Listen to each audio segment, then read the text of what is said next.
Subscribe करें हमारे YouTube channel superfast news को और साथ ही प्रेस करें बेल आइकन ताकि आप हमारी लेटेस्ट वीडियो को देख सकें।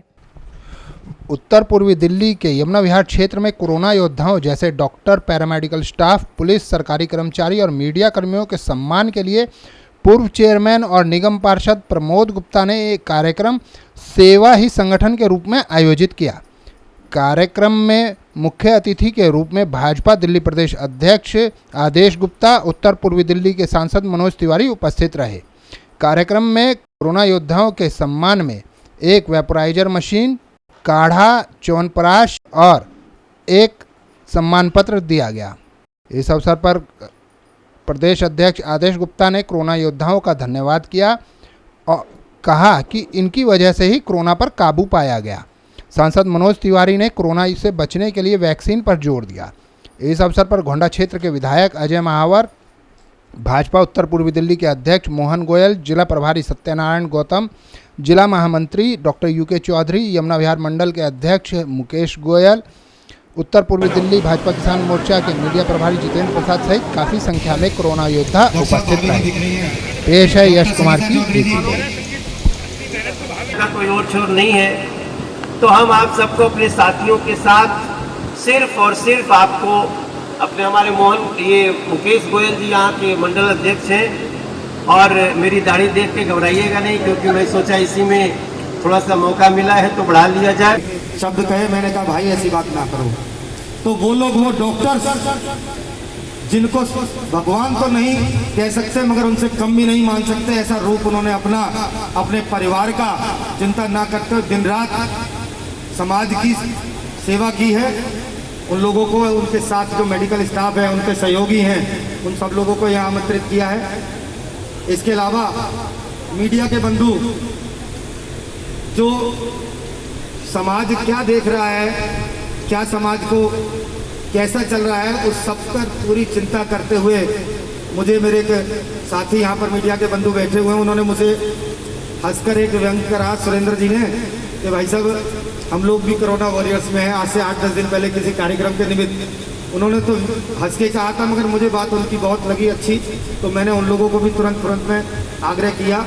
बहुत ज़्यादा पूर्व योजना से कार्यक्रम नहीं बना है, 2-3 दिन के अंदर यहाँ किया है। इसके अलावा दिल्ली पुलिस के जवान, जो लोग हर मुसीबत में हमारे और मुसीबत के बीच में खड़े रहते हैं, वो लोग, हमने एसएचओ साहब को आग्रह करके वो लोग भी यहाँ पर खड़े हैं, उन लोगों को भी यहाँ पर आमंत्रित किया है। आप सब लोगों का मूल उद्देश्य है आपके कार्य को प्रणाम करना, सलाम करना, आपका अभिनंदन करना है, क्योंकि आपको देखकर समाज आगे चले। क्या संदेश देंगे सर? देखिए, भारतीय जनता पार्टी के हमारे राष्ट्रीय अध्यक्ष श्री जेपी नड्डा जी के आह्वान पर पूरी दिल्ली में सेवा ही संगठन के कार्यक्रम में पार्टी के कार्यकर्ता लगातार काम किया है। आज यमुना विहार के अंदर हमारे निगम पार्षद ने कोरोना वॉरियर्स, चाहे वो डॉक्टर्स हो, वो पुलिस हम के जवान हो या फिर मीडिया के साथी हो, जिन्होंने फ्रंट लाइन कोरोना वर्कर की तरह काम किया है, उनको सम्मानित किया है। पार्टी के ने सेवा ही संगठन में पूरी दिल्ली के सरकारी अस्पतालों के बाहर भोजन बांटना हो, होम आइसोलेशन मरीजों को घर पे खाना पहुंचाना हो, ऑक्सीजन की, ब्लड की, प्लाज्मा डोनेशन करना हो, ये सब काम इस कोरोना पैंडेमिक में पार्टी कार्यकर्ताओं ने किया है। मैं ये समझता हूं कि जो प्रधानमंत्री जी के दूसरे कार्यकाल के 2 वर्ष पूरे हो रहे हैं, इसको भी पार्टी ने सेवा ही संगठन में समर्पित किया है। मैं पार्टी कार्यकर्ताओं को बहुत साधुवाद देता हूं और उनके साथ समाज के उन वर्गों को भी साधुवाद देता हूं जिन्होंने आगे आकर इस समय कोरोना में लोगों की मदद की है। आम आदमी पार्टी ने अभी आरोप लगाया है कल की वैक्सीनेशन को लेकर के जो प्राइवेट अस्पतालों को दिया जा रहा है, उसमें सरकार आंकड़े नहीं दे रही है, केंद्र सरकार, उसमें कहीं न कहीं घोटाले का या भ्रष्टाचार का आरोप है। यही तो सबसे बड़ा झूठ आम आदमी पार्टी के द्वारा बोला जा रहा है। मैं वही प्रश्न उनसे कर रहा हूं कि जब एक प्राइवेट हॉस्पिटल कंपनी से डायरेक्ट परचेस कर सकता है तो दिल्ली सरकार क्यों नहीं कर सकती? दिल्ली सरकार इसलिए नहीं कर रही है, वो इस मुद्दे को लेकर राजनीति कर रहे हैं। वो वैक्सीनेशन आज 52 लाख से ज़्यादा लोगों को दिल्ली में वैक्सीनेशन हुआ है, वो केंद्र सरकार ने दी है। तो ये दिल्ली सरकार इस मुद्दे पर ऑक्सीजन की तरह अफरा तफरी का माहौल पैदा करना चाहते हैं, जबकि वैक्सीनेशन उपलब्ध है। दिल्ली सरकार समय पर उसको खरीद नहीं पा रही है, खरीदने की इच्छा नहीं है, काम करने की इच्छा नहीं है। यही कारण है कि वो अपनी कमियों को छुपा रहे हैं और दूसरी तरफ अफरा तफरी का माहौल कर रहे हैं। दूसरी लहर में दिल्ली में काफी तबाही हुई है, तो तीसरी लहर के लिए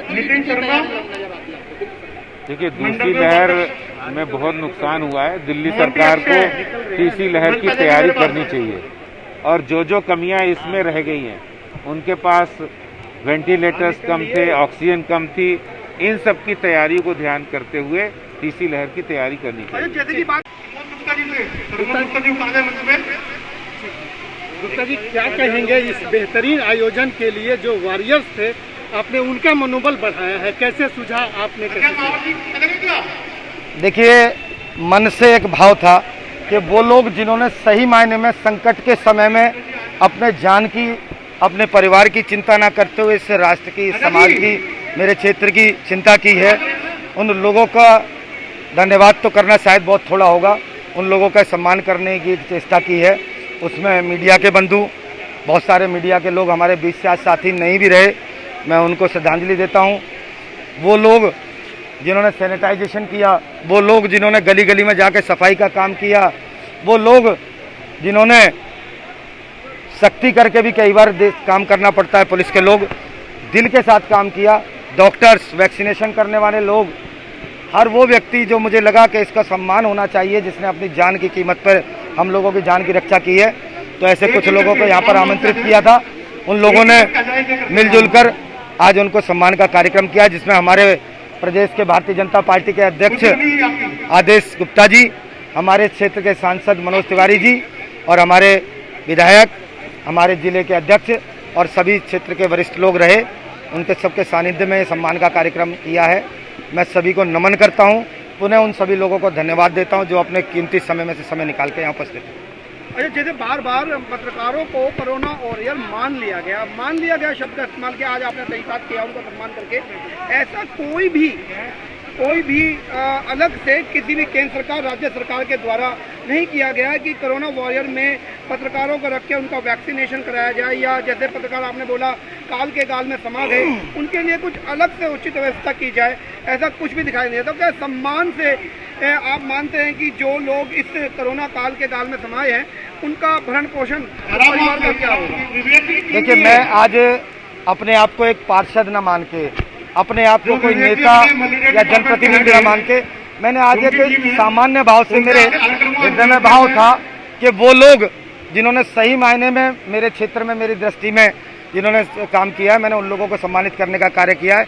वहाँ की सरकार अपने अपने दृष्टिकोण से देखेंगी। मेरे नज़र में वो सभी लोग सम्माननीय है, माननीय है, जिन लोगों ने क्षेत्र के अंदर सेवाएं दी। बहुत बहुत धन्यवाद। सेवाई संगठन जो आज कार्यक्रम जो हुआ इसके ऊपर देखिए, आज हमारे जो निगम पार्षद हैं प्रमोद गुप्ता जी हमेशा से ही भामाशाह प्रकृति के हैं, और ऐसे कोरोना काल में जब सबको एक विशेष आवश्यकता थी स्वास्थ्य को ठीक करने की, वेपोराइजर्स की, उन्होंने आज हमारे प्रदेश अध्यक्ष श्री आदेश गुप्ता जी और सांसद जी के नेतृत्व में, मनोज तिवारी जी के नेतृत्व में आज ये कार्यक्रम किया है। सबकी, जिलाध्यक्ष जी की, विधायक जी की और हमारे सारे जिले की गरिमा में उपस्थिति रही, और इससे स्वास्थ्य कर्मियों, निगम कर्मियों, बिजली विभाग, जल बोर्ड, जो भी 24 घंटे सेवा करते रहे, चाहे वो एमसीडी हो चाहे दिल्ली गवर्नमेंट हो, उन सबको वेपोराइजर और सब इम्यूनिटी मेडिसिन दी गई हैं। मैं सभी का अभिनंदन करता हूं जिन्होंने इतनी कोरोना काल में सेवा की है। प्राइवेट हॉस्पिटल्स वालों को भी दिया गया है, मोरल हॉस्पिटल, पंचशील हॉस्पिटल को, और बहुत बहुत धन्यवाद करता हूं प्रमोद जी का इतनी केयर करने के लिए। और आगे भी ये स्वास्थ्य कर्मी और अपने प्रेस कर्मी और सभी लोग जो हैं वो इसी प्रकार से अपनी सेवाएं देते रहेंगे। कोरोना काल में अपने जीवन को भी बचाना है और बाकी लोगों को भी जागरूक करना है। डॉक्टर साहब, उत्तर पूर्वी दिल्ली में आपका भी हॉस्पिटल एक कोविड सेंटर के हॉस्पिटल के रूप में था। आपने कोविड की जो महामारी, जो दूसरी लहर थी, आपने बहुत अच्छी तरीके से देखा भी। क्या लगता है कि दिल्ली सरकार तीसरी लहर के लिए तैयार है? देखिए, अभी तैयारी कर रही है। और जिस प्रकार से ढीला आज तक उनका नेतृत्व रहा है, जिस प्रकार उनकी ढीली सोच रही है, एडवर्टाइजमेंट बेस्ड उनकी सोच रही है, अगर वही रही सोच तो वो बिल्कुल भी कंट्रोल नहीं कर पाएंगे थर्ड वेव को। और अगर उन्होंने अपनी सोच बदल ली, राजनीति से अलग हटके अपना काम करने का तरीका बदल लिया, ये सोच लिया कि काम प्रथम है और एडवर्टाइजमेंट सेकंड है, तो मुझे लगता है वो कंट्रोल कर पाएंगे। और अगर सेंट्रल गवर्नमेंट ने ठान लिया कि केजरीवाल जी चाहे जितना भी ढीला रहे, उनको स्ट्रांगली सपोर्ट करेंगे तो सब काम संभव है।